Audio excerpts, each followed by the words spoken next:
Bonjour à tous. Aujourd'hui, on va parler de comment utilise-t-on le progrès technologique en assurance pour accompagner le progrès social. Messieurs, je vais vous laisser vous présenter.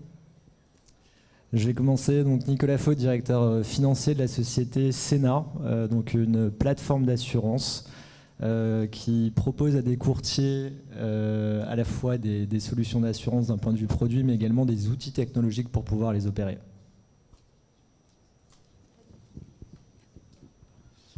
Oui, bonjour, Élie Toledano, je suis directeur général de la société d'assurance AFISK, qui opère principalement dans le domaine de l'épargne, des frais d'obsèques et de l'assurance emprunteur, et ce depuis maintenant 102 ans. Voilà.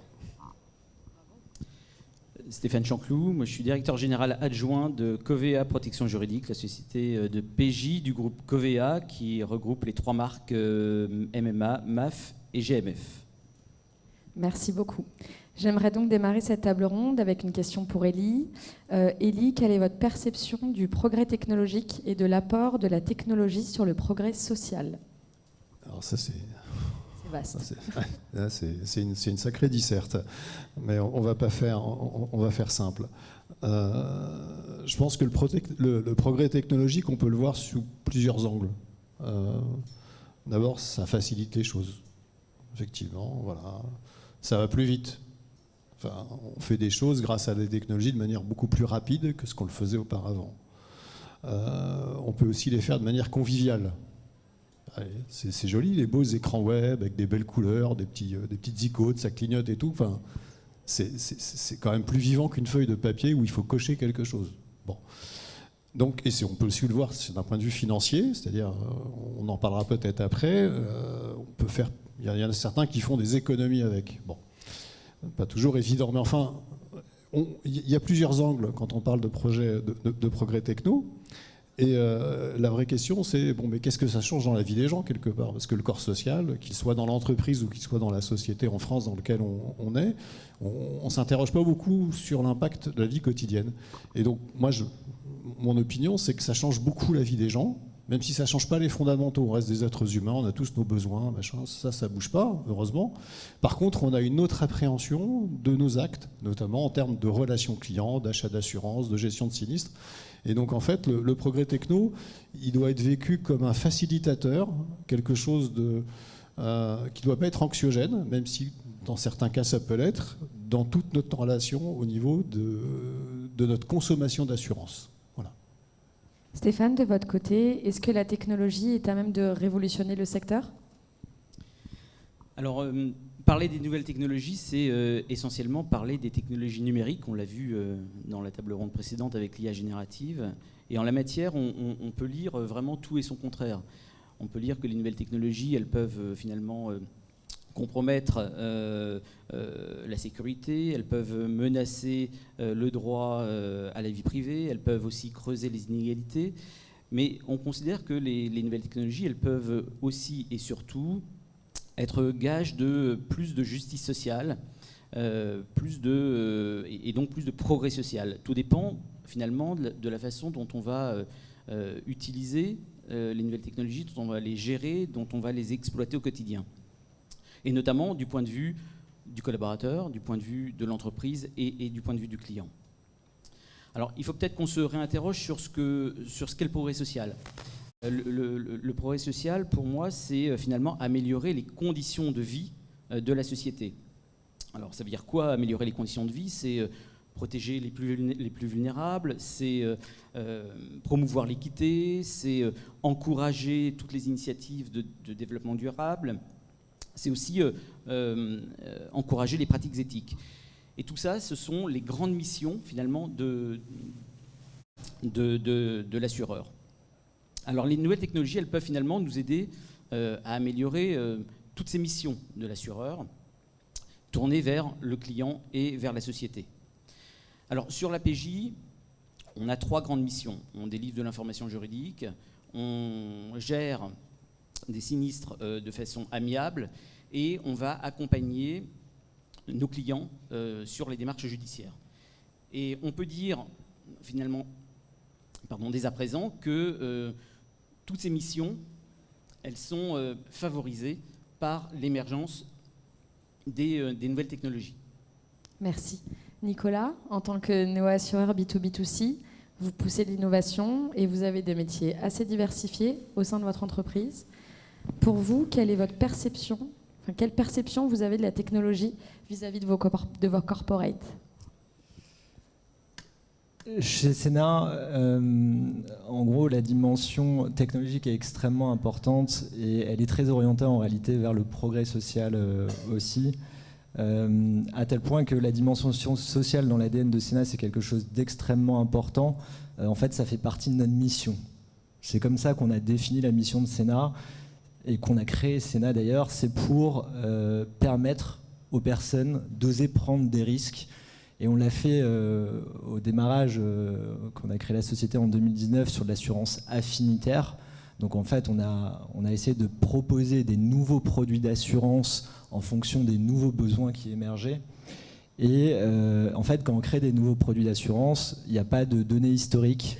Donc c'est très difficile d'aller juger le succès commercial d'un produit, son niveau de profitabilité. Et du coup, en fait, la solution qu'on a trouvée, c'est l'itération sur le produit d'assurance. C'est-à-dire on a besoin d'itérer, d'avoir des cycles d'itération qui sont beaucoup plus rapides que ceux qui existent dans notre industrie actuellement.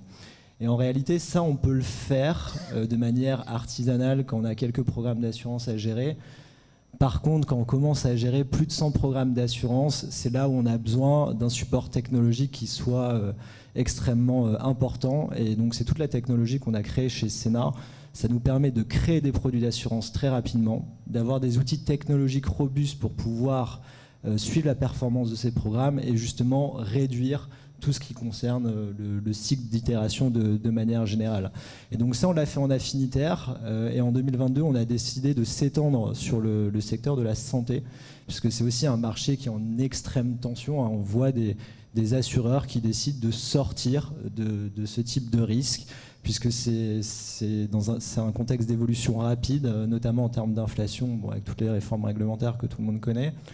Et du coup, dans ce type de marché, c'est là où finalement Sénat s'éclate. Parce que du coup, on a la possibilité justement de mettre à disposition notre technologie pour pouvoir itérer rapidement sur les produits d'assurance et trouver des solutions de couverture de risque qui soient pérennes et permettre justement aux personnes d'oser prendre des risques. Mais vous n'avez pas forcément de contact client direct. Donc en interne, qu'est-ce que ça représente le progrès social pour vous ? Donc c'est vrai, il y a plusieurs dimensions au progrès social, tu fais bien de le souligner. Et chez Sénat, il y a aussi une dimension qui est très importante, c'est la technologie qui est dans les mains des collaborateurs. Et c'est vrai qu'on a fait le choix d'investir autant dans notre technologie interne que dans la technologie qu'on met à disposition auprès de nos clients. Et donc ça, c'est vrai que ça a transformé quelque part certains métiers. On commence à voir un shift. C'est Schumpeter qui parlait de destruction créatrice. Et c'est un peu ce qu'on est en train de vivre. En tout cas, c'était intéressant de le voir ces 3 dernières années chez Sénat. Et je vais vous donner un exemple concret. Donc on a créé un outil qu'on a appelé Gustaf, qui nous permet justement de suivre la performance de l'ensemble de nos programmes d'assurance de manière facile. Les acteurs, en gros, dans cet outil, ils peuvent s'éclater puisqu'ils peuvent regarder la performance commerciale, des ratios de profitabilité, des éléments qui permettent de segmenter le risque, des visions générationnelles. Bref, il y a tout un tas de trucs. Et la conséquence de ça, de la mise en place de ces outils technologiques, c'est que finalement, aujourd'hui, les actuaires chez Sénat passent 90% de leur temps à faire des analyses et ne font presque plus de production. Et donc ça, c'est quelque chose d'extrêmement puissant. Et ça, chez Sénat, on le voit sur la partie actuariat, mais également dans d'autres domaines. On investit beaucoup dans la technologie, notamment sur la partie juridique, dans la conception des contrats, sur l'intégration des données. Bon, on va dire que le but ultime, c'est l'API. Malheureusement, dans notre industrie, il y a encore beaucoup de travail à réaliser à ce niveau-là. Donc on trouve des solutions palliatives pour améliorer la performance des collaborateurs et pas juste intégrer des données manuellement dans nos outils. Donc voilà, c'est ce qu'on essaye de faire pour nos collaborateurs chez Sénat. Merci. Côté assureur, Stéphane, Élie, vous êtes au contact de vos collaborateurs. Le client, il est au cœur de vos débats tous les jours. Quel est l'impact technologique sur les activités de gestion de vos collaborateurs ? Alors, je suis impressionné par l'intervention précédente quand j'entends que 90% des actuaires font de l'analyse. C'est leur rêve, hein, chapeau. C'est pas le cas chez AFI-SK, hélas. Attention, ils vont tous vouloir aller travailler chez Sénat. Ils vont tous aller travailler chez Sénat, c'est sûr. Alors, par rapport à la gestion des collaborateurs, je pense qu'il y a plusieurs choses à dire. D'abord, ça améliore l'efficacité des collaborateurs quand c'est bien présenté. C'est-à-dire, en fait, moi j'aime beaucoup aussi Schumpeter, il y a des process qui sont en rupture, il y a des activités qui disparaissent parce qu'ils sont remplacés par des automates. Alors on appelle ça de la techno, de la nouvelle techno. Et donc pour que ce soit bien adopté, il faut que ce soit bien expliqué, il faut que ce soit bien préparé. On ne peut pas imposer, je dirais, des process extrêmement bien pensés à un corps social comme une entité de gestion, sans formation, sans explication. Donc là, il y a un premier volet. Ça ne se fait pas du jour au lendemain en claquant des doigts, ça demande du temps. Et c'est jamais du temps perdu, au contraire. Au contraire, il faut savoir perdre du temps au début pour après constater des vrais gains opérationnels et surtout une vraie motivation qui embarque les collaborateurs. Parce que sinon, c'est un petit peu raté. Après, effectivement, alors je vais dépasser un peu le débat. On est tous plus ou moins fascinés par les réussites des techs américaines, la Google, je sais pas, Tesla, Microsoft, Apple, etc. Ça fait quand même un peu rêver. Bon, quand vous êtes collaborateur dans une entreprise d'assurance, vous bossez avec des outils qui ont été fabriqués par ces types-là. Et moi, je pense que, alors certes, ça envahit notre quotidien, mais il y a une certaine fierté à travailler avec des choses comme ça. Parce que je ne suis pas certain que dans tous les domaines, on a accès à ce genre de produits. On est relativement privilégié dans l'assurance. Enfin, on ne s'en rend pas compte, mais on est très... AFI-SK est une société plus que centenaire, vous l'avez compris, mais enfin, on est très tech aussi. Et il y a, je pense, une certaine fierté à travailler avec des outils modernes, avec des outils dont on parle dans la presse. Voilà, ce n'est pas quelque chose d'étranger. Et moi, je ressens que c'est quelque chose qui est très sensible. Les collaborateurs sont attachés à l'entreprise et sont aussi assez fiers de travailler sur des outils très modernes dont on parle dans le journal de 20 heures. Voilà, donc je pense que c'est aussi extrêmement important. Après, vis-à-vis des clients, les nouvelles technologies, on y reviendra peut-être après, de mon point de vue, je demeure enthousiaste et optimiste, mais je vois que ça a changé quelque chose. Il y a 30 ans, vous aviez une distribution d'assurance qui se faisait principalement dans un bureau. Ou chez vous. Je suis sur le particulier, hein, je ne suis pas dans l'entreprise ou la grande collective. Autrement dit, vous avez des réseaux de salariés qui tapaient à la porte et qui faisaient des contrats. Bon. Ou alors, vous alliez voir votre agent général, le rez-de-chaussée d'immeuble, à 3 pâtés de chez vous, à 3 pâtés de maison de chez vous. Aujourd'hui, les nouvelles technos, elles font en sorte que les clients n'ont plus besoin de se déplacer. Alors, certes, ça s'appelle la signature électronique, bon, ok, mais c'est pas que. Et donc là, il y a quelque chose qui se joue en termes de relation entre les intermédiaires, les gestionnaires et les clients, qui n'est pas quelque chose aujourd'hui complètement appréhendé. Voilà, on reste des êtres humains, on a besoin de contact, et le fait de ne plus avoir à se déplacer, moi je sens que c'est pas complètement compris, c'est pas complètement maîtrisé au niveau des collaborateurs et au niveau des équipes commerciales. Il y a quelque chose qui n'est pas encore digéré et on a encore quelques temps pour le comprendre, mais c'est c'est l'un des enjeux du métier. Voilà. Stéphane, quelques mots pour compléter ?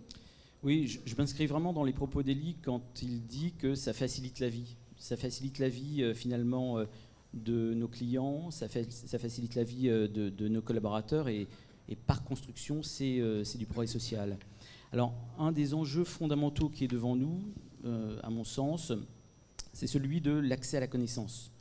La maîtrise de la connaissance, le fait effectivement de ne plus savoir, mais de savoir comment savoir. Et au sein de Covapégie, nous avons finalement le collaborateur au cœur, nous avons le client en tête, et nous sommes soucieux finalement des équilibres entre l'assuré, le collaborateur et le client. Et l'accès à cette connaissance, elle va être facilitée par les nouvelles technologies.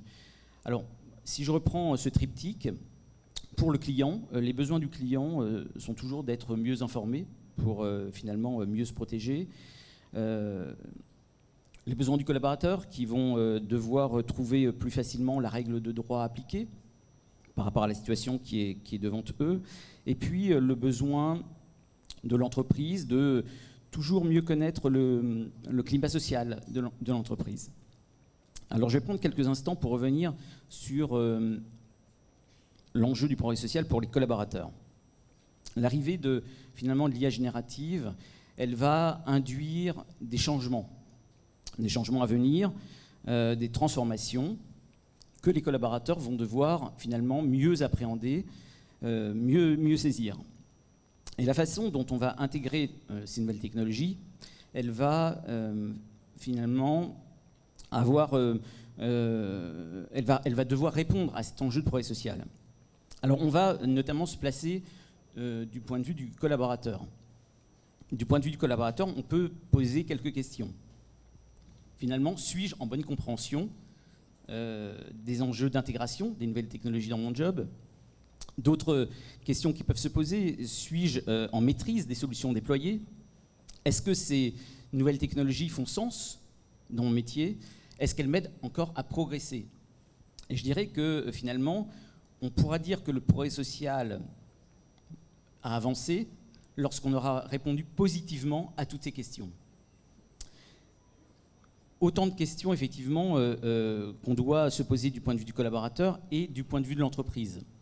Parce que du point de vue de l'entreprise, il y a un enjeu important en termes d'employabilité de ces collaborateurs. L'employabilité autour de la formation, de l'acquisition des compétences et puis de la conduite du changement.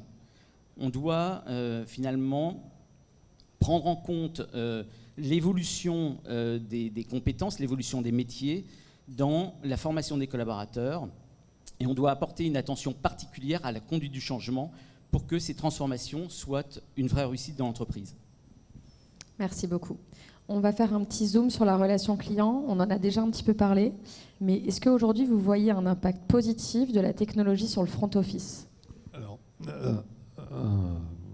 indubitablement oui. Et pour résumer mon propos, je vous dirais que je disais au début que la distribution d'assurance et la relation client, c'était ou bien dans un bureau, dans un rez-de-chaussée d'immeuble souvent, ou bien chez le client lui-même.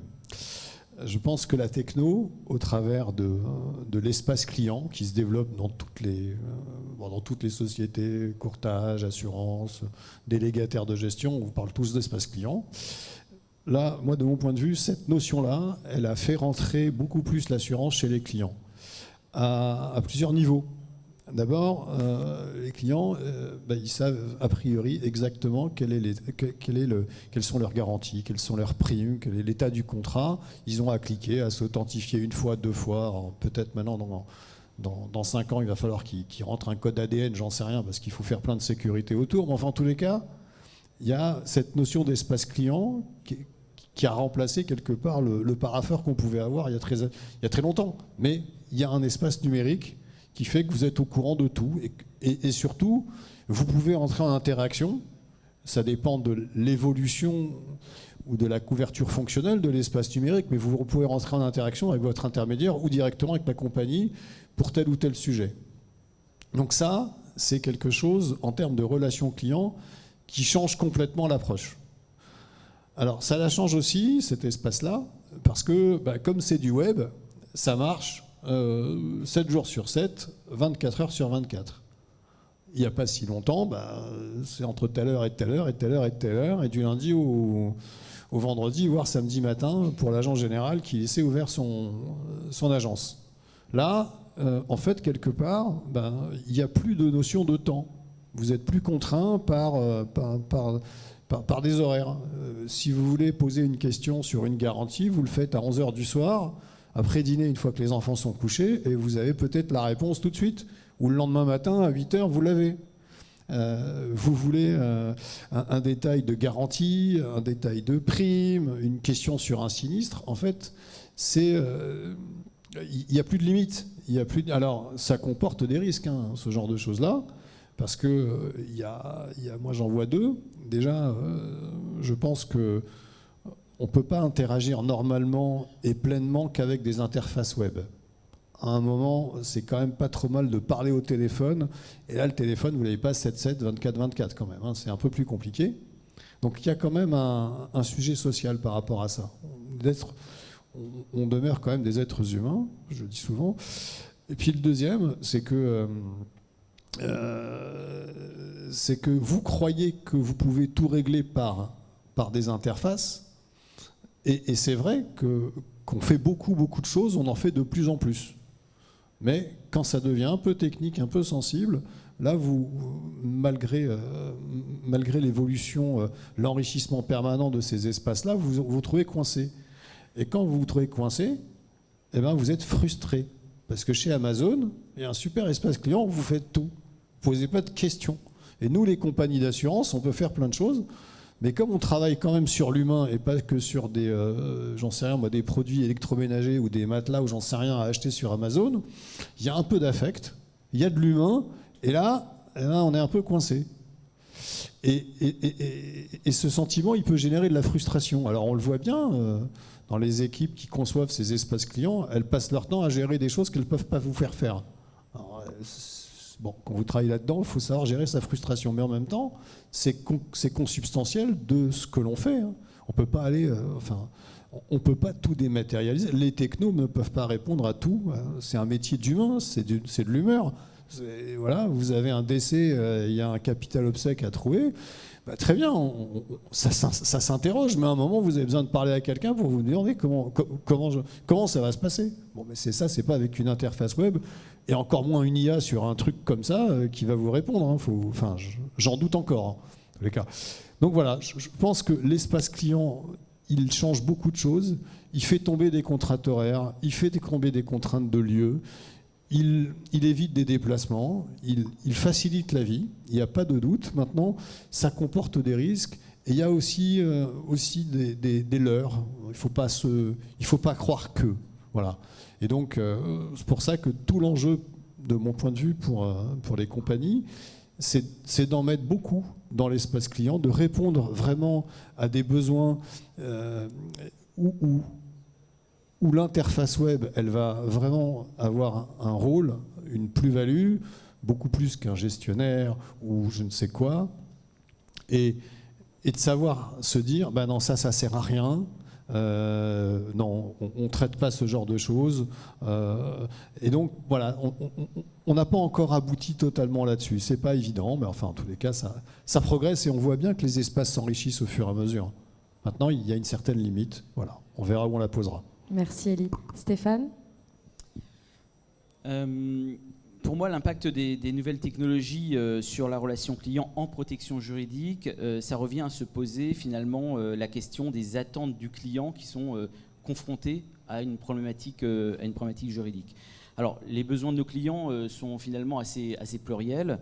Être bien informé sur ses droits, être bien accompagné dans la résolution des litiges, obtenir une résolution rapide de son litige, et puis être rassuré sur l'ensemble du parcours. Alors, les nouvelles technologies, elles permettent finalement déjà de répondre à certaines de ces attentes. Grâce notamment aux plateformes qui sont accessibles 24/24 pour nos clients, les nouvelles technologies, elles permettent de répondre à l'enjeu d'accessibilité et d'immédiateté attendue par nos clients dans l'information juridique. Et donc, finalement, de réduire les inégalités d'accès face au droit. C'est du progrès social. Grâce aux algorithmes prédictifs, les nouvelles technologies, elles permettent aussi de mieux évaluer les chances de succès en justice et donc de mieux, finalement, orienter notre assuré afin de lui éviter une condamnation en justice. Là, c'est renforcer finalement la protection des plus vulnérables, c'est du progrès social.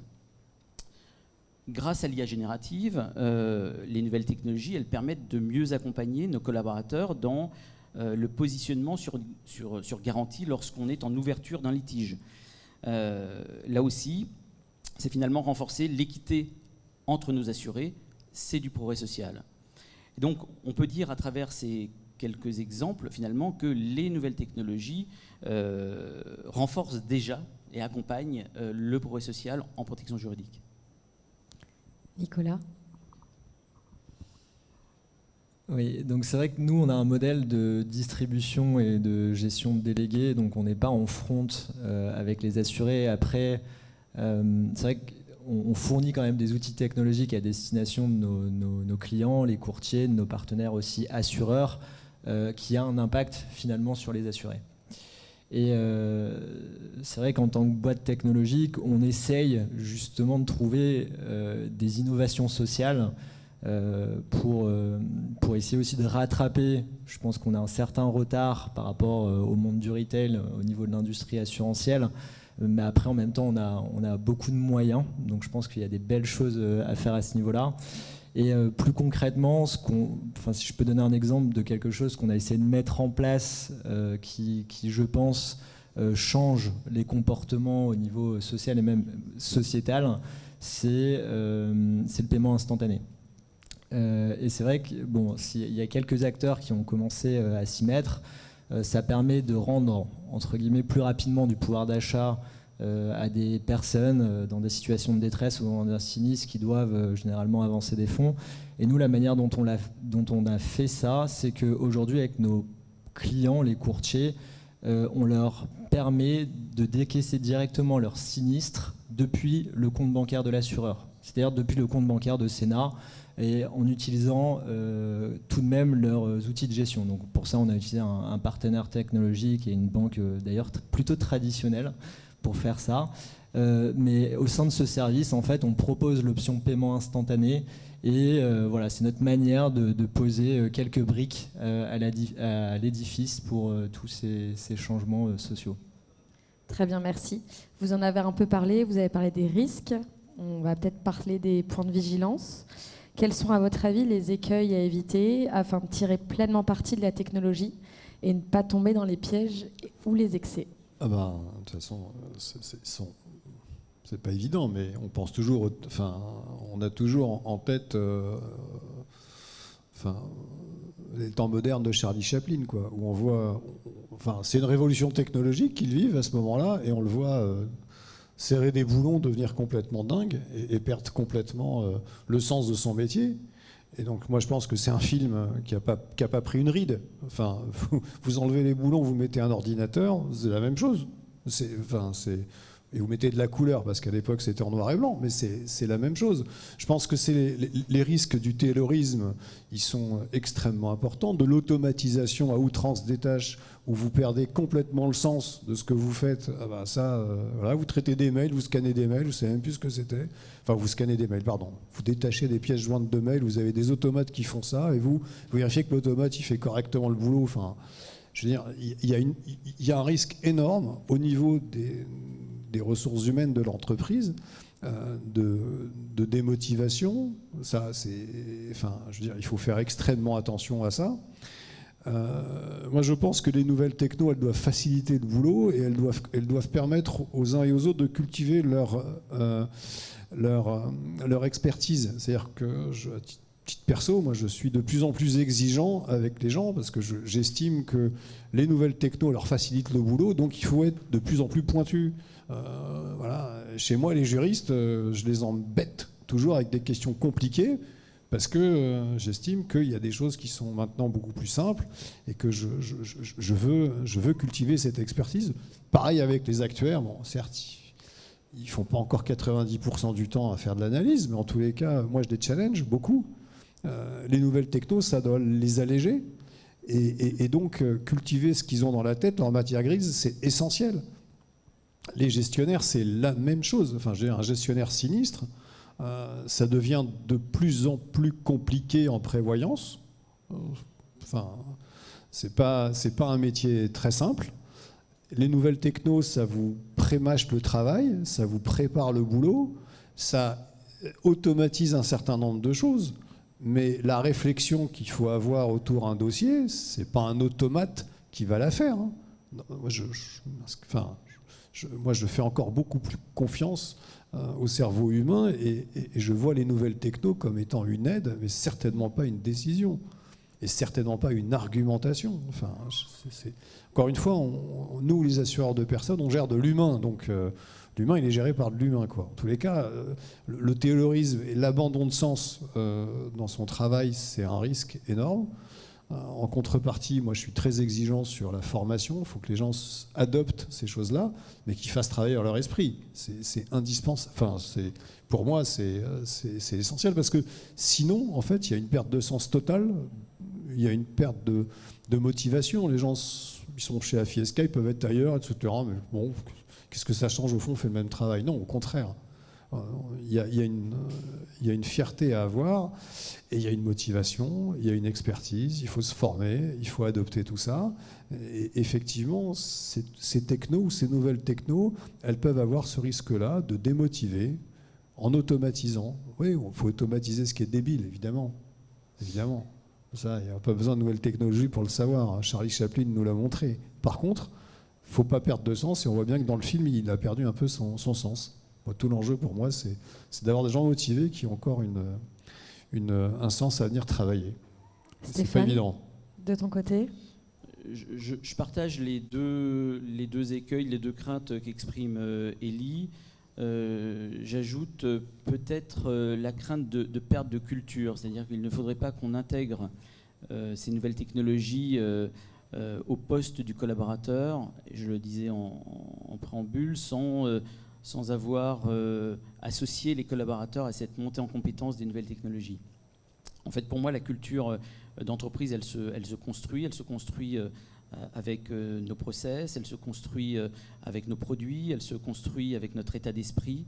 Et il ne faudrait pas effectivement, au prétexte d'aller vers du taylorisme à tout crin, qu'on veuille rechercher de la productivité à court terme qui serait destructrice de sens à long terme.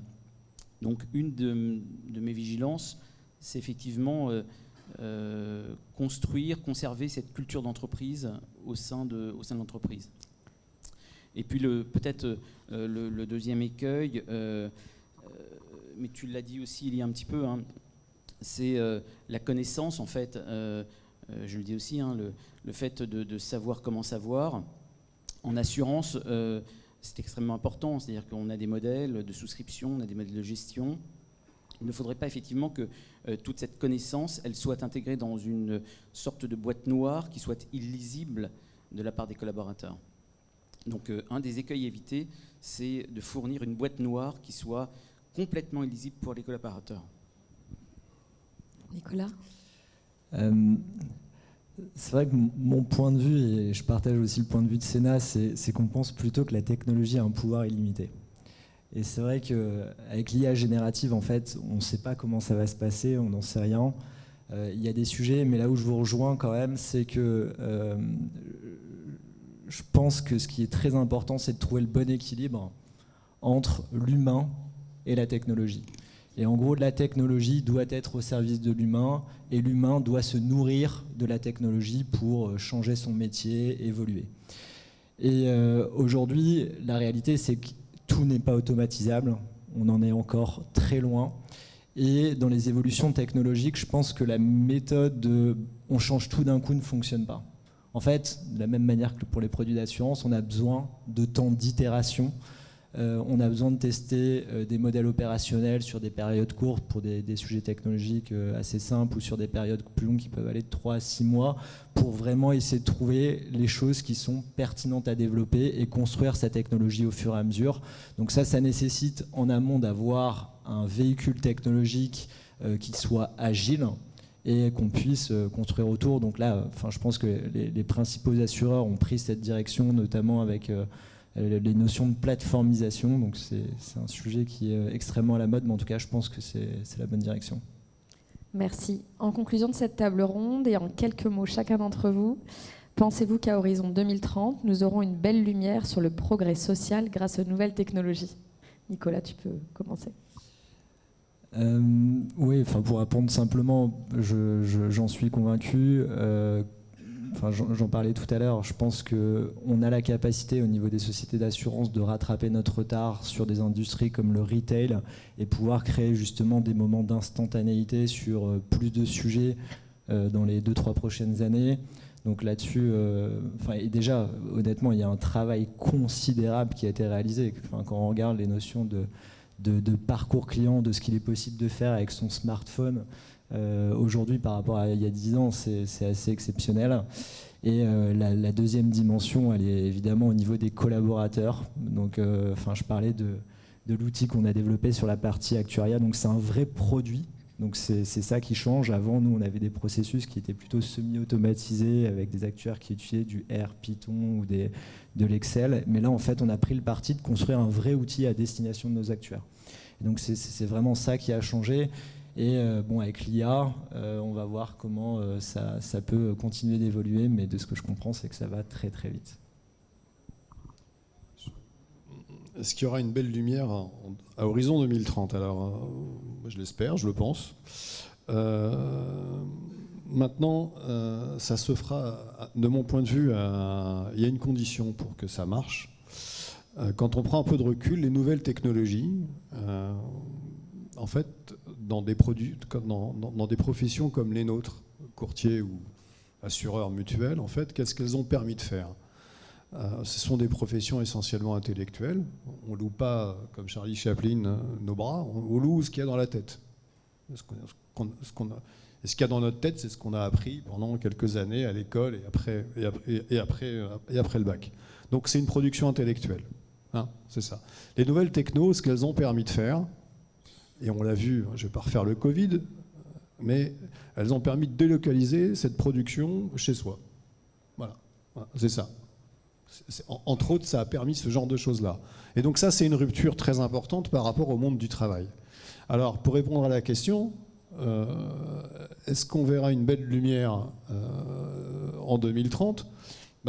Pour moi, la réponse est oui, si et seulement si on trouve un équilibre et une façon de vivre en harmonie entre le fait d'être au bureau, en utilisant des nouvelles technos. Je ne parle pas forcément du télétravail. Je dirais être au bureau, interagir avec des collègues, avec des nouvelles technos, et en même temps avoir la capacité, pas la capacité, en tout cas pour ceux qui veulent, être en dehors du bureau et avoir la même relation. Voilà, ça c'est très important. Parce que, encore une fois, on loue ce qu'on a dans la tête, on vend ce qu'on a dans la tête, on ne vend pas ce qu'on a dans les biscottos, c'est fini. Enfin, dans notre métier, c'est ça. Et le fait d'avoir capacité à délocaliser cette location, il n'y a plus d'unité de lieu entre ce qu'on fait et ce qu'on produit. Ça, c'est un vrai sujet. Pour moi, il n'est pas complètement adressé au niveau des sociétés d'assurance. Il y a encore beaucoup à faire. Stéphane, le mot de la fin ?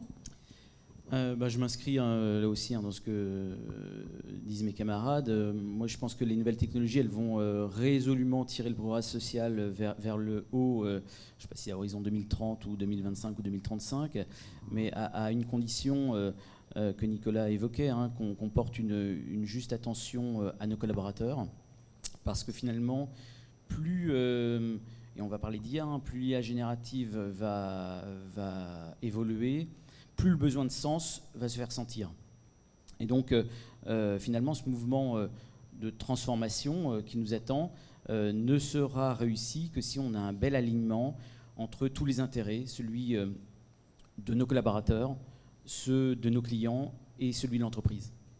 Merci beaucoup à tous les trois pour vos précieux partages et retours d'expérience.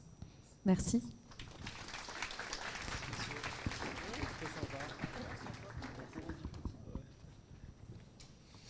Merci beaucoup à vous. Merci Lizzie pour la super animation.